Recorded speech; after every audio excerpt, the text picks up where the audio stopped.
यशोमती मैया के नंद लाला। मैया को सब पता है, इतनी जल्दी तेरा पेट भर ही ना सकता।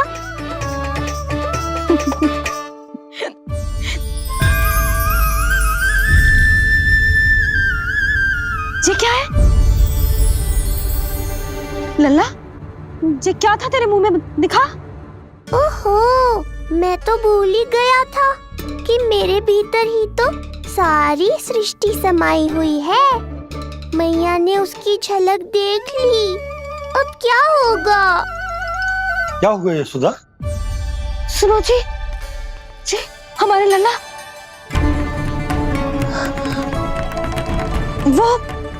वो इसके मुंह में। क्या? भूल जाओ ना मैया, कुछ नहीं था मेरे मुंह में। लल्ला मुंह खोल के बाबा को दिखा। अरे क्या देख रही है उसके मुंह में? अवश्य ही मेरा दृष्टि भ्रम होगा, किंतु ऐसा भ्रम। अरे बताओ ना यशोदा, या फिर मुहूर्त शीघ्र ना बताने की बात का प्रतिशोध ले रही हो तुम? ना ना, ऐसी बात ना है। तो फिर बताओ ना, क्या बात है? हा? मैंने लल्ला के मुंह में कुछ देखो। क्या देखो? अब फंस गया मैं। मैया बाबा को सब कुछ बता देंगी और राय का पहाड़ बन जाएगा। फिर कैसे संभालूंगा इन दोनों को? ऐसे लगो जैसे जैसे जैसे पूरा का पूरा ब्रह्मांड। ब्रह्मांड लल्ला के मुंह में। अच्छा, तुम मेरा मुंह देखो। हाँ।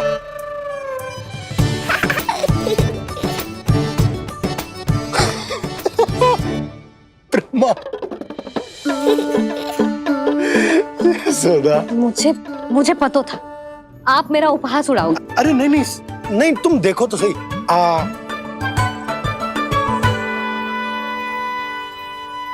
ब्रह्मांड ना सही, गोकुल तो दिखना चाहिए।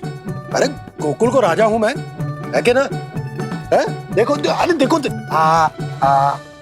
धन्यवाद बाबा, आपने इस बात को गंभीरता से नहीं लिया, इसलिए अब मैया भी नहीं लेंगी। आज तो बचा लिया आपने। आज के बाद ना आपको कुछ बताऊंगी ही ना। आप जाओ, नामकरण उत्सव की तैयारी करो। और हाँ, इस बार भी उत्सव छोटा ही करना है, जो तो मत ही बोलना आप। हाँ। अब इसे कैसे समझाऊं कि हम कोई भी उत्सव बड़ा ना कर सकते? व्यर्थ ही कंस की दृष्टि पड़ जाएगी हम पर।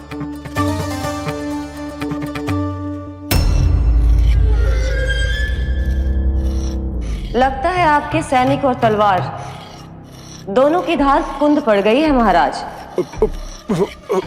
महाराज, मुझे भय था कि कहीं ऋषि गर्ग मुझे श्राप ना दे दे।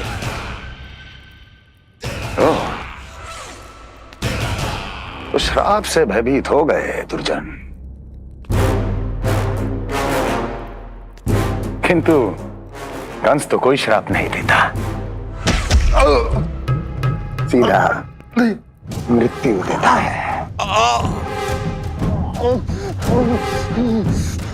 ऐसा न करे महाराज, दया करे, दया निदान। यदि मैं उनकी इच्छा के विरुद्ध भीतर जाने की कोशिश करता तो जितनी सूचना मुझे मिली है उतनी भी नहीं ला पाता। तब आपको कैसे पता चलता महाराज कि आपकी बहन और बहनोई मात्र अपनी मृत संतानों के श्राद्ध के लिए वहां नहीं गए थे?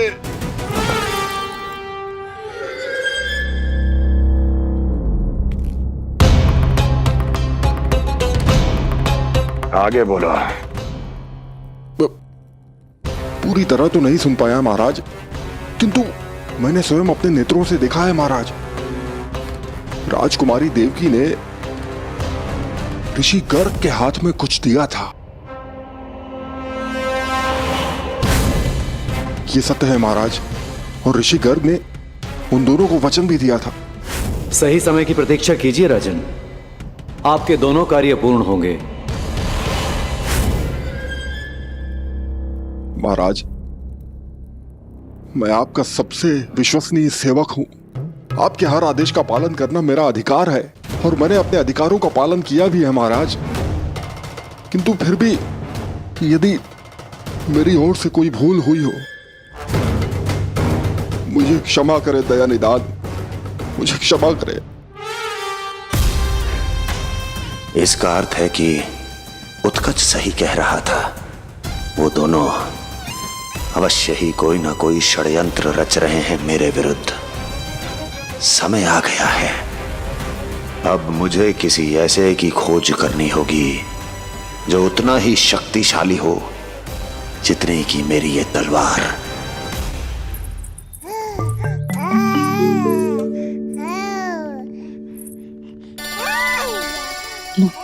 अभी से पुकारने लगो जी, अभी तो आई हो रसोई में।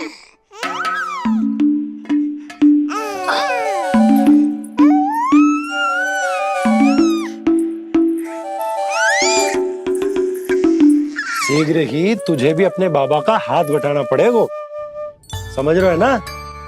बटाएगा ना हाथ?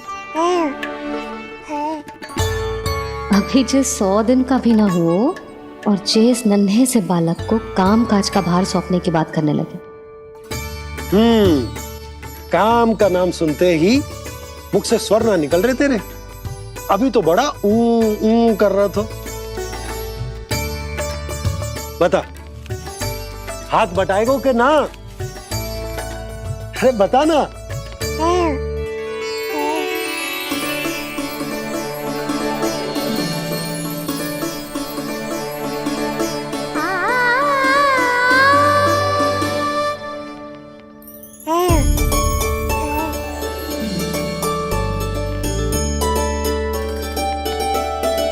कल तू पूरा 100 दिन को हो जाएगा लल्ला।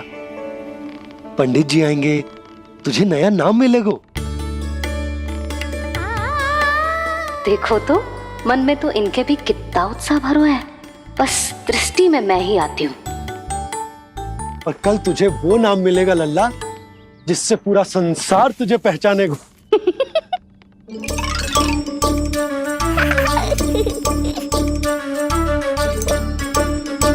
अब लल्ला, कितना कार्य शेष है और तूने मुझे बातों में लगा लियो। मुझे क्यों फंसा रहे हो बाबा? छुपाने की कोई आवश्यकता ना है। जितनी उत्साहित मैं हूँ उतने ही उत्साहित आप भी हो इसके नामकरण को लेके, पता है मुझे। लल्ला के नामकरण पे उसके बाबा उत्साहित ना होंगे? बिल्कुल होंगे, इसीलिए तो कह रही हूँ अपना उत्साह बांटो अपने लल्ला के साथ। मैं अभी आई। अच्छा, ऐसे तो तुम लल्ला को छोड़ के कहीं ना जाती। अभी कहाँ चली?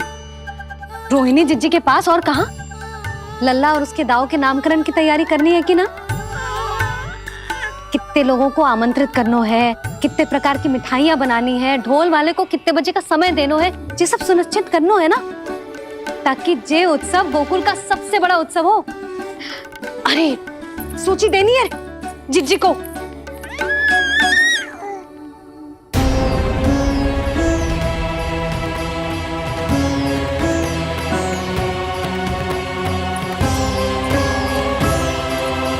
सबकी कोई आवश्यकता ना है। आवश्यकता ना है मतलब? कहना क्या चाहते हो आप? मैं ये कहना चाहता हूं कि यशोदा, सत्य तो ये है कि हमें दुख में ना अत्यधिक दुखी होना चाहिए और ना सुख में अत्यधिक उत्साहित। प्रसन्नता कितने भी क्यों ना, हमें उत्सव संयम से ही मनाना चाहिए। इतने वर्ष संयम ही तो रखा था ना नंद जी। ये समय संयम का ना आनंद से बावले हो जाने का है। यशोदा, हम आयोजन छोटा ही करेंगे। मैं कुछ सोच समझ कर ही तो कह रहा हूँ। पर क्यों? मुझे भी तो समझाओ। हर बात समझाने की ना होती यशोदा। अच्छा, पति पत्नी में भेद हो तो है? ठीक, मैं कोई भेद ना रखूं। जो भी अब तक मैंने तुम्हें ना बताया है वो सब बताऊं। ओहो, क्या कर रहे हो बाबा? कंस के बारे में कुछ बता मत देना मैया को। वो मंगला है ना, उसने आज शाम को ही बछड़ा दियो और भाद्रपद का मास लगभग बीतने को ही है, तो धीरे धीरे शरद ऋतु आ जाएगी, दूध की हानि भी कम हो जाएगी। हाँ? और वो सरजू है ना, उसको बैद जी ने पूरे पखवाड़े का विश्राम के लिए कहा है। क्यों? क्योंकि वो ठाट से गिर गए थे और गिरते समय उसे भीतरी चोट लग गई थी। अरे बस बस बस, ये सब मुझे क्यों बता रहे हो? इसका नामकरण से क्या संबंध? तुम्ही ने तो कही ना कि पति पत्नी के बीच में कोई भेद ना होता, तो मुझे जो भी बात पता है मैं तुम्हें बताऊंगा। कितनी समझदारी से बात बदल देते हो आप, और भोली भाली मैं आपकी बातों में आ जाती हूँ, और इस सब में असली बात तो रह ही जाती है। किंतु आज बात मेरे लल्ला की है, उत्सव तो विशाल ही होगा, और इस बारे में कछु और ना सुनूंगी मैं। आप लल्ला का ध्यान रखो, मैं जा रही हूँ रोहिणी जीजी के पास। यशोदा,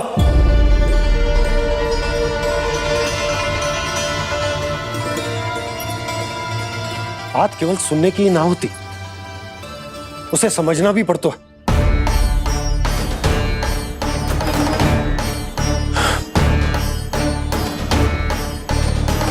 विश्वास है ना मुझ पर? मैं कुछ सोच समझ कर ही कर रहा हूँ ना। उत्सव तो छोटा ही होगा।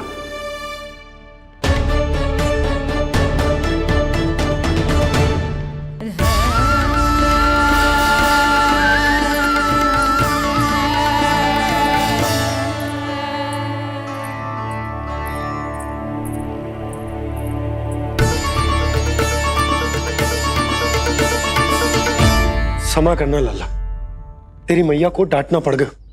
आपको मेरी सुरक्षा की चिंता है बाबा, समझता हूँ मैं, इसलिए आपने ये निर्णय लिया है। समझ में नहीं आता, कब कौन सा निर्णय क्यों लेते हैं आप? यदि कंस को समझना इतना आसान होता तो कंस नहीं होता। ये नया सिंहासन उसके लिए है जो मेरा विश्वास पात्र बनेगा। मेरे दाहिने हाथ की तरह मेरे मन के सबसे निकट होगा वो। मंत्री परिषद में विशेष स्थान की प्राप्ति होगी। मेरे बाद पूरे राज्य के लिए उसी का वचन होगा। शासन। किंतु ये अधिकार केवल उसे प्राप्त होगा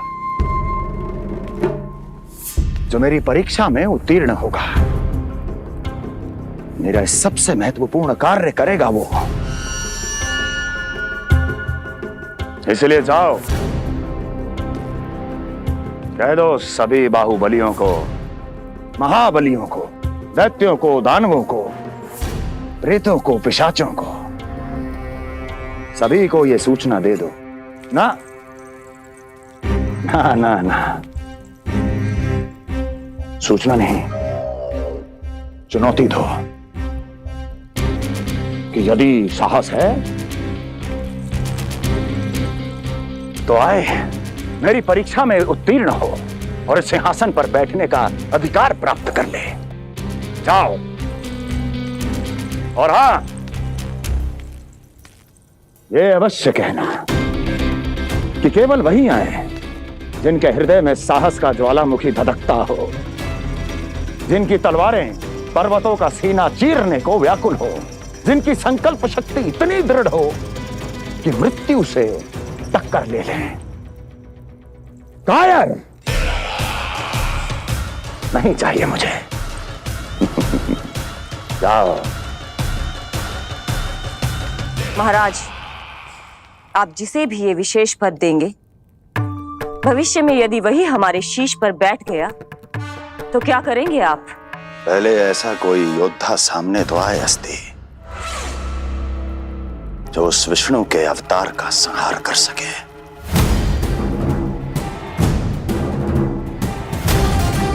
और जहां तक प्रश्न है हमारे शीश पर बैठने का, तो स्मरण रखो अस्ति,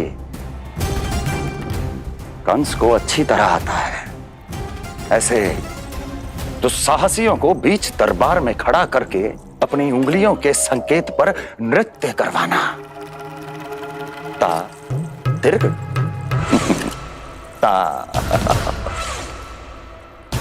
और अपना कार्य सिद्ध होने के बाद उनके तन से उनके शीश को उतारना।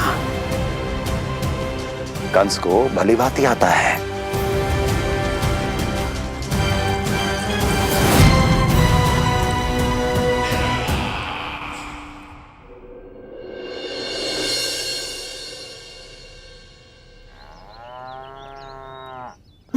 पूरे 100 दिन का होगा हुआ तो लल्ला, कम से कम 100 व्यक्ति तो आने चाहिए थे ना तेरे और तेरे दाऊ के नामकरण में। हाँ, अब तुम मुस्कुरा क्या रहो है? तू ही बता, जे भवन देख के लग रहा है कि यहाँ कोई उत्सव है? बिना अतिथियों के कैसा उत्सव और कैसा आनंद, तू ही बता। और मैं करूं भी तो क्या? पता है लल्ला, मुझे तो लग रहा है तेरे बाबा ना कंजूस होगा है। नहीं तो भला और क्या समस्या हो सकती है उन्हें बड़े आयोजन से? अरे गोकुल के राजा का लल्ला है तू, राजकुमार। यदि तेरा आयोजन बड़ा ना होगो तो भला किसका होगो?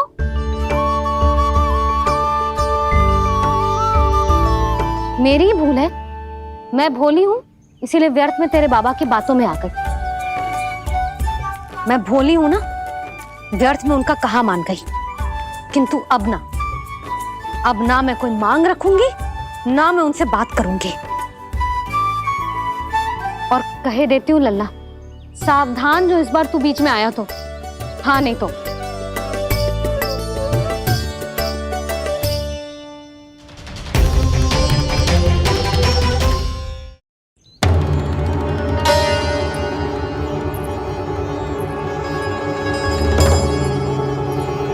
क्या होगा? हाँ, सब ठीक तो है ना? आप इतनी चिंता में क्यों हो जी? कोई बुरी सूचना तो ना मिली? अब जे मत ही कहना कि जे भी मुझसे छुपाना पड़ेगा। जो भी है मुझे बताओ। पंडित सदानंद जी महाराज वो नामकरण के लिए ना आ सकी। उनकी बिटिया के पांव भारी, उसे लिवाने वो समझाने गए। ये तो शुभ समाचार है।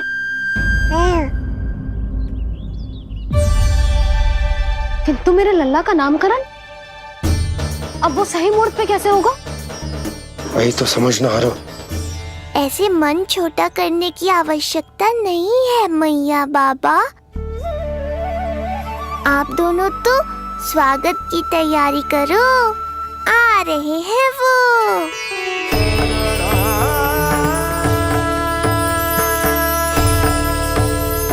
लो, आ गए वो जिनकी मुझे प्रतीक्षा थी। आप दोनों व्यर्थ ही चिंता कर रहे थे।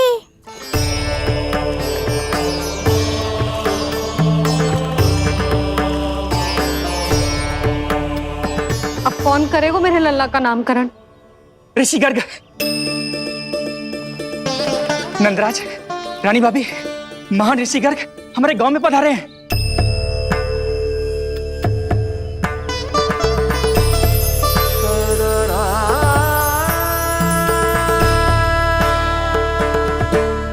ऋषि गर्ग गोकुल में? हाँ नंदराज, और क्या रहते हैं? उन्हें यादव राज वासुदेव जी ने भेजो है रानी जी के पास। अरे तो तुम लोग खड़े खड़े क्या देख रहे हो? जाओ उनके सत्कार की तैयारी करो। जी यशोदा, उनके स्वागत की तैयारी करो। सुनो जी, वो तो यादवों के कुलगुरु है ना, रोहिणी जीजी के यहाँ आए हैं, हमारे यहाँ आएंगे। आप देखती जाओ मैया, वो सीधे हमारे घर ही आएंगे।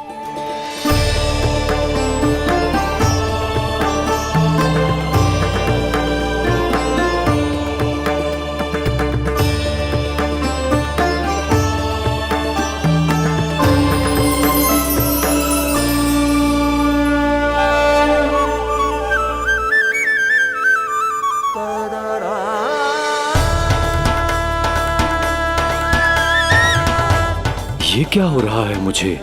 मैं उस भवन की ओर क्यों बढ़ा जा रहा हूँ? क्योंकि आपके यहाँ आने से ही मेरी मैया बाबा की चिंता समाप्त होगी ऋषिवर। ये बात तो मैं न जानता, परंतु मुझे जाकर उनको स्वागत करना चाहिए।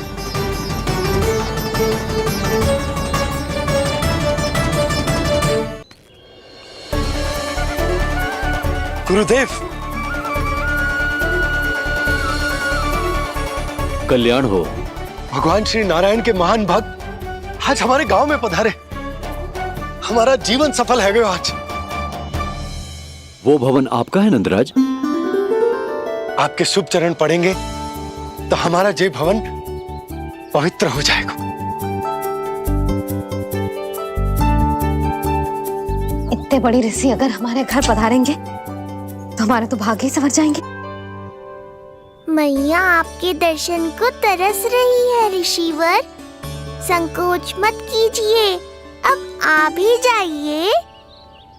पधारिए गुरुदेव। न जाने क्यों मेरे पांव अपने आप ही आपकी भवन की तरफ जाने को व्याकुल है नंदराज। पधारिए गुरुदेव, आइए।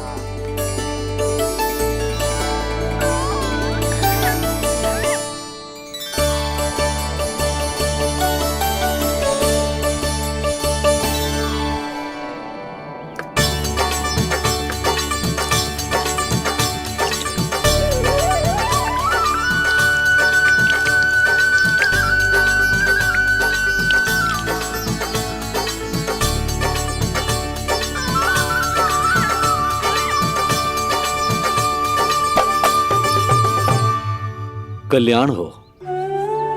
पधारिए।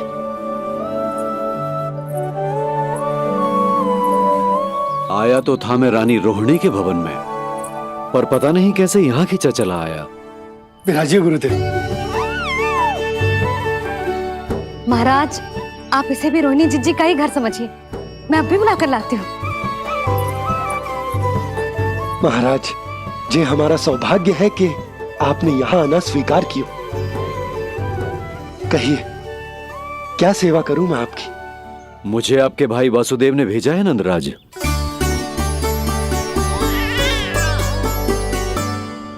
प्रणाम गुरुदेव। स्वामी जी ने आपसे इतनी दूर आने का आग्रह किया है। अवश्य ही कोई बड़ा कारण होगा। कारण तो है, आपके पुत्र का नामकरण करने आया हूं मैं यहाँ।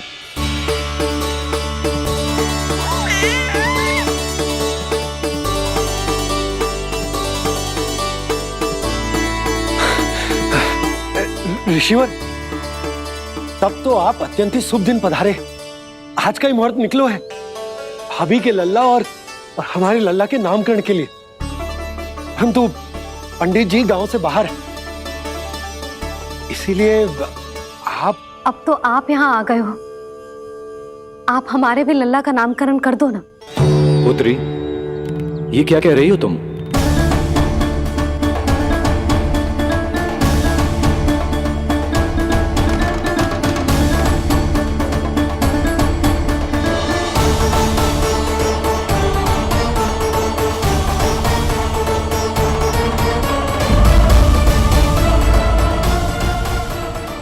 सोमती मैया के नंद लाला।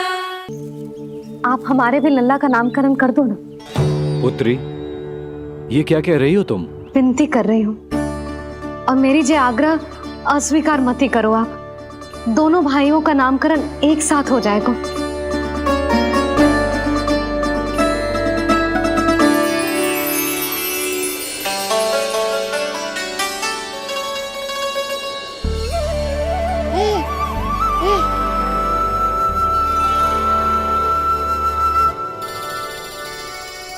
कितने प्यारे और निर्दोष बालक हैं।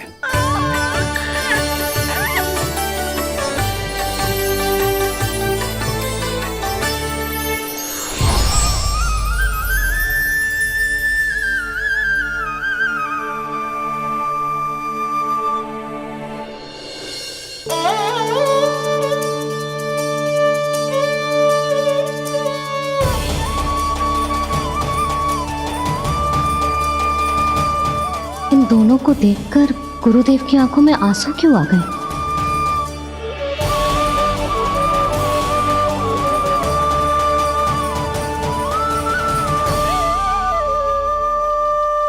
ये क्या कर रहे हैं ऋषिवर? संभालिए अपने आप को, नहीं तो मेरा रहस्य खुल जाएगा आज। अरे ऋषिवर, हाथ मत जोड़िए। इससे पहले कि गड़बड़ हो जाए, अपनी नमस्कार मुद्रा को आशीर्वाद मुद्रा में बदल दीजिए।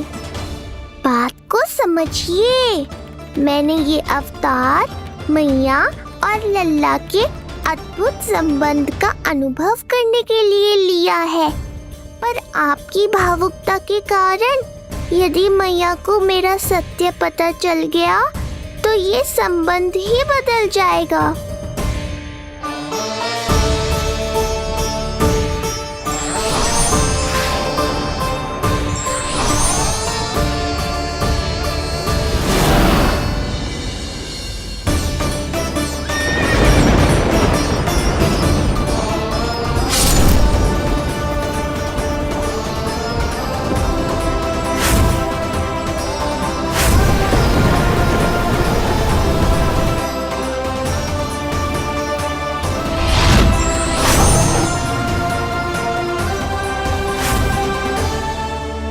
अब आप सब कुछ जान चुके हैं ऋषिवर, इसलिए अब मेरे सामने हाथ जोड़कर मेरे सत्य को उजागर मत कीजिए। अपने शिष्य वसुदेव के पुत्र के रूप में मुझे आशीर्वाद दीजिए।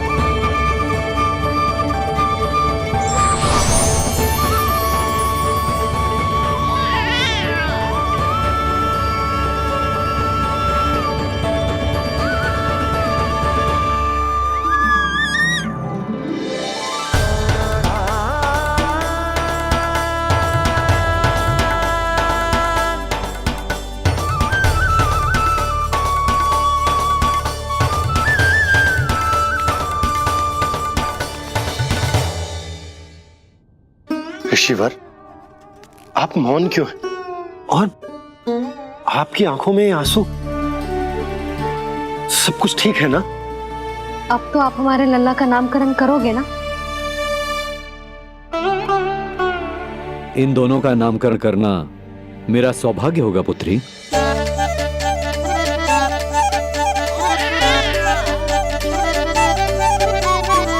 परंतु ये गोपनीय रूप से करना होगा।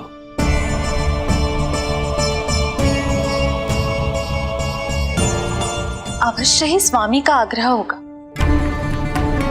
ताकि कंस की बुरी दृष्टि हमारे पुत्र पर ना पड़े। ये तो बहुत महान ऋषि हैं, इन्हें कंस के अत्याचारों के बारे में अवश्य पता होगा। अपनी संतान का नामकरण संस्कार करना एक मां के लिए उत्सव से कम नहीं होता है, पर यह छुपकर करना होगा। आप दोनों को स्वीकार तो है ना? जैसी आपकी आज्ञा गुरुदेव। स्वीकार है गुरुदेव। तो फिर कहाँ करना है हमें नामकरण का प्रबंध? गुरुदेव, मंदिर सही रहेगा? उससे पवित्र स्थान तो हो ही नहीं सकता है। ऋषिवर, आप तनिक विश्राम कीजिए, हम लोग प्रबंध करते हैं। मैं कुछ समय इन बालकों के साथ व्यतीत करना चाहूंगा। ये तो इनका सौभाग्य होगा। हमें आज्ञा दीजिए।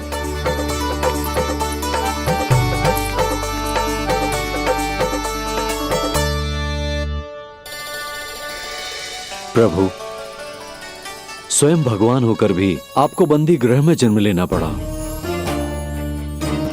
अब अपनी मां को छोड़कर दूसरी मां के यहां पलना पड़ रहा है। जब से गोकुल आए हैं, छुप छुप कर रहना पड़ रहा है। इतनी नन्ही सी अवस्था में दुष्ट कंस के कितने ही आक्रमणों का सामना कर चुके हैं आप। और जिस उत्सव में सभी सप्तऋषियों और सभी देवी देवताओं को साक्षी बनकर आना चाहिए, उस नामकरण उत्सव को यहाँ एकांत में करना पड़ रहा है। क्यों प्रभु? इतने कष्टों को सहकर ये अवतार क्यों लिया है आपने? दुष्टों का नाश करने के लिए, धर्म की स्थापना करने के लिए और सबसे अधिक मैया की ममता का अनुभव करने के लिए। पर इसके लिए इतने कष्ट? मानव जीवन लिया है तो कष्ट तो उठाने ही पड़ेंगे ऋषिवर। मानव जीवन की आंच जला रही है, फिर भी आप मुस्कुरा रहे हैं प्रभु। ये कैसा अनोखा अवतार है? आंच में जलकर भी यदि मैं नहीं मुस्कुराऊंगा तो अपने भक्तों को क्या शिक्षा दूंगा मैं? आज एक कंस का प्रकोप है, भविष्य में सहस्रों कंस होंगे और आने वाले युगों में होंगे अनगिनत कंस। उस समय मेरे भक्तों को पता होना चाहिए कि अपने कष्टों को कैसे सहना है और धर्म के पथ पर अडिग कैसे रहना है।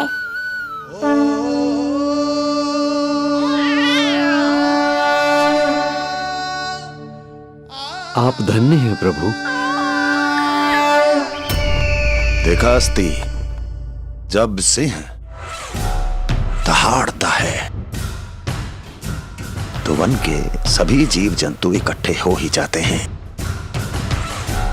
वो सब जो मेरा विश्वास पात्र होने का अधिकार और ये सिंहासन पाना चाहते हैं, सामने आए। बुद्धि के बिना बल अपंग होता है महाराज, और मेरे पास बुद्धि और बल दोनों हैं। आप केवल आदेश दीजिए किसका संहार करना है।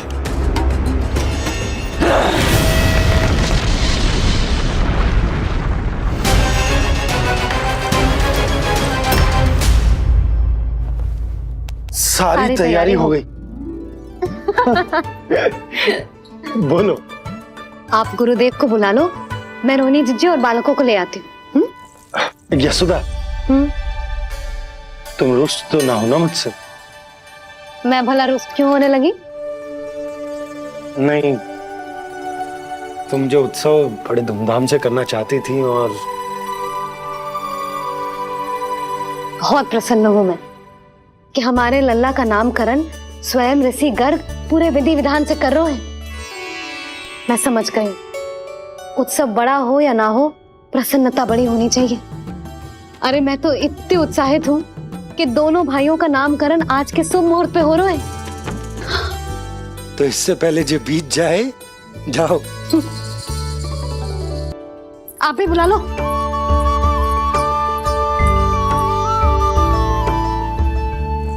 यहाँ सब के सब एक से बढ़कर एक है, तो फिर अपने कार्य के लिए किसका चुनाव सबसे पहले करूं?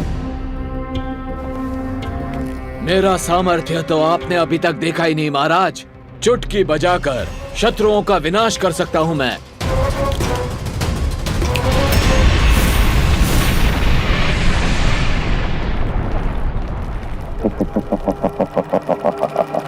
वाह! किंतु आपने तो बताया ही नहीं कि करना क्या है। वध करना है, एक नवजात बालक का वध। उसे साधारण बालक मत समझना। गोकुल में नंद के घर पल रहा वो बालक विष्णु का अवतार है।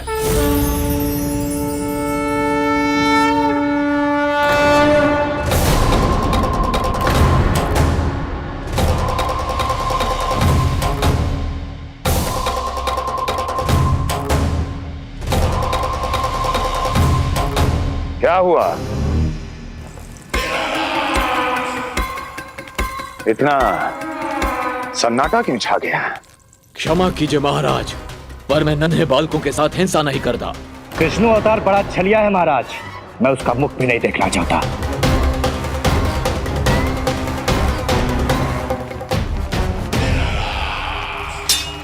गाने दो इन्हें। वैसे भी इस सिंहासन के लिए मुझे कायरों की कोई आवश्यकता नहीं, जाने दो।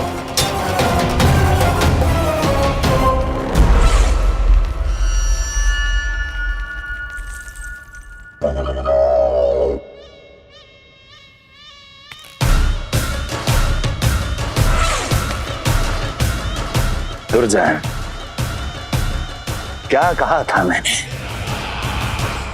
मैंने कहा था केवल वही आए जिनके हृदय में साहस का ज्वालामुखी धधकता हो, जिनकी तलवारें पर्वतों का सीना चीरने के लिए व्याकुल हो, जिनकी संकल्प शक्ति इतनी दृढ़ हो कि वो मृत्यु से टक्कर ले जाएं। वही होगा इस सिंहासन का असली अधिकारी। महाराज,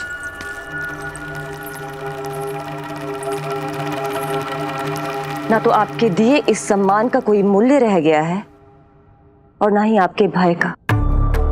अभी अभी आपने ही कहा था ना कि जब वन में कोई सिंह दहाड़ता है तो उस वन के सभी जीव जंतु एक जगह एकत्रित हो जाते हैं, परंतु उसी वन में जब कोई बब्बर सिंह दहाड़ता है तो वही जीव जंतु भय के मारे इधर उधर भागने लगते हैं।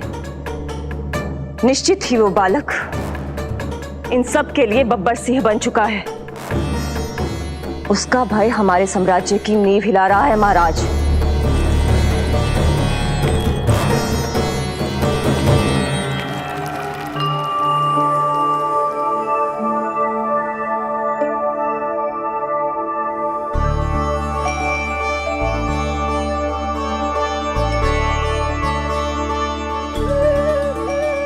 हे नारायण, मेरा मार्गदर्शन कीजिए।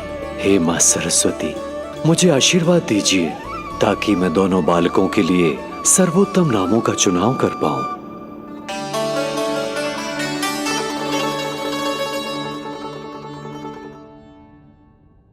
आपके पुत्र को बड़े भाई के कर्तव्य का निर्वाह करना है और इस दायित्व को प्रभु श्री राम से अच्छा किसने निभाया है?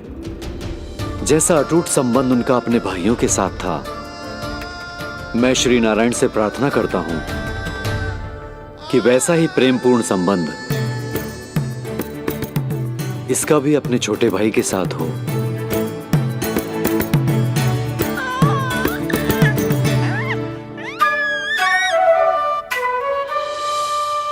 इसीलिए इसका नाम राम हो। इसीलिए इसका नाम राम, इसीलिए इसका नाम राम।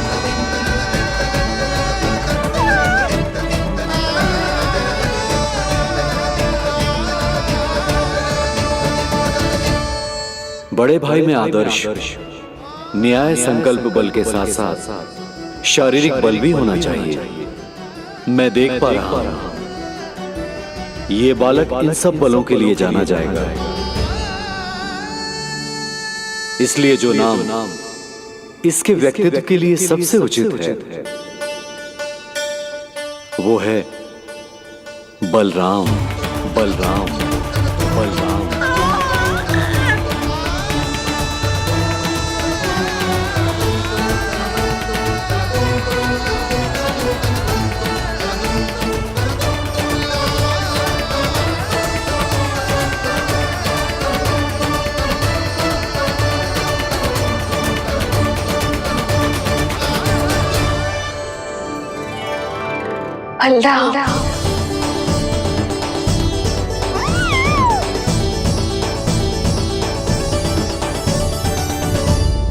तो फिर उसका नाम बल राम रखना।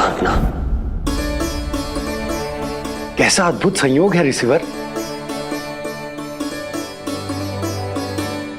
जब इसके जन्म की सूचना देने मैं वसुदेव भैया के पास मथुरा गया था तब उन्होंने भी यही नाम रखा था, बलराम। ये संयोग नहीं, नारायण की इच्छा है नंदराज। बलराम से अधिक उपयुक्त नाम इस बलराम के लिए कुछ और हो ही नहीं सकता है। पर मैं तो दाऊ कहकर ही बुलाऊंगा इन्हें, बलदाऊ।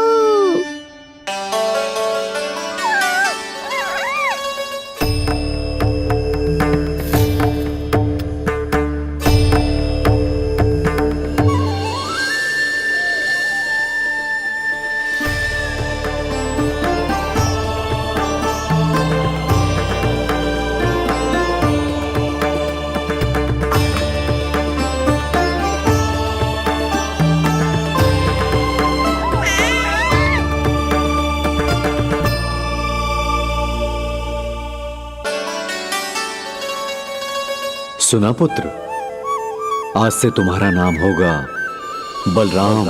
बलराम बलराम।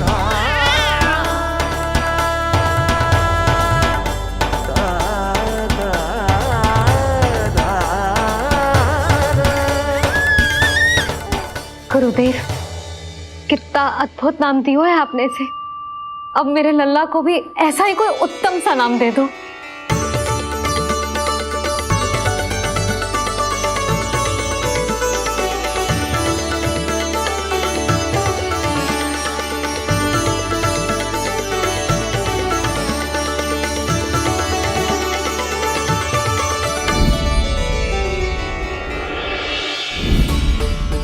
ये कठिन दायित्व आपने ही मुझे सौंपा है प्रभु, इसे निभाने की क्षमता भी आप ही दीजिए।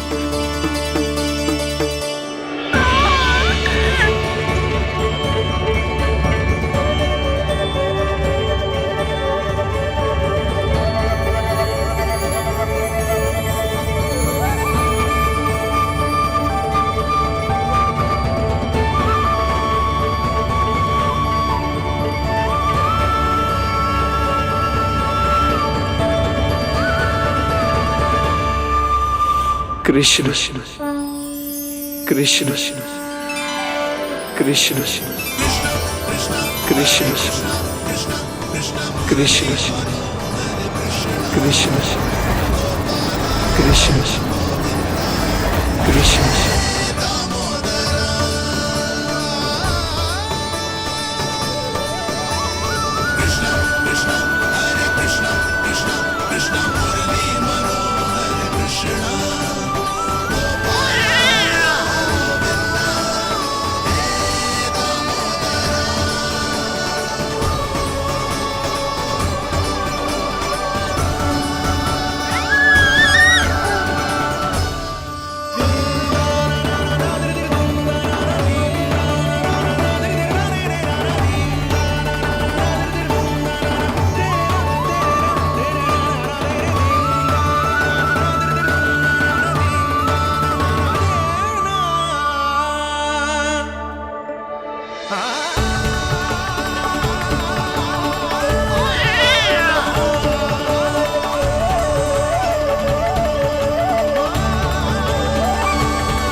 कृष्ण कोई साधारण शब्द नहीं है,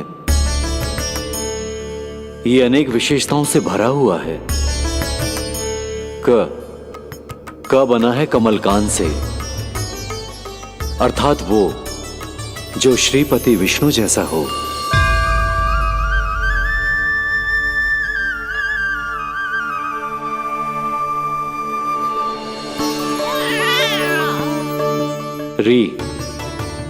री की उत्पत्ति हुई है श्री राम से, अर्थात वो जो सबके हृदय में बस जाए। ऐश्वर्य के स्वामी विष्णु के लिए, अर्थात वो जो समृद्धि लेकर आए।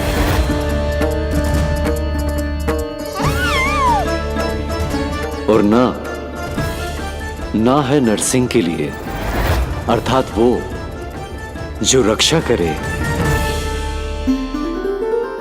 और अंत में आकार की मात्रा सूचक है अग्निदेव का, अर्थात वो जो स्वयं तप कर सबको पवित्र कर दे।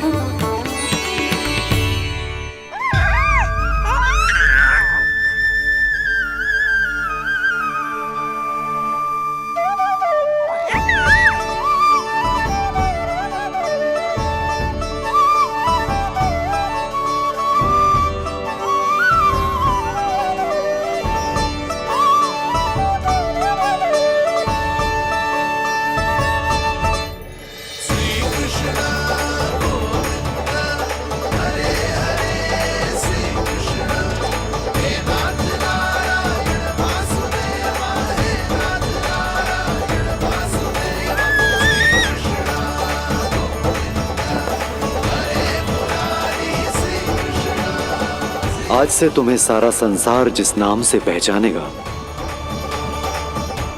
वो नाम है कृष्ण। वो नाम है कृष्ण। वो नाम है कृष्ण। वो नाम है कृष्ण। कृष्ण कृष्ण कृष्ण कृष्ण कृष्ण कृष्ण कृष्ण कृष्ण कृष्ण कृष्ण कृष्ण कृष्ण कृष्ण।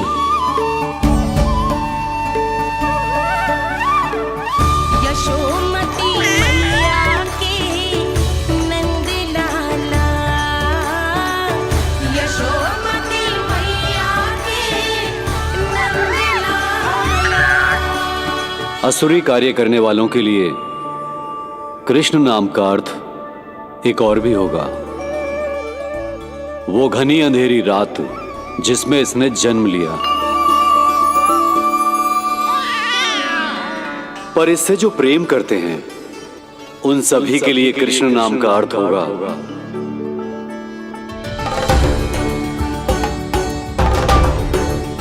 अतुलनीय सुंदरता और अथाह प्रेम।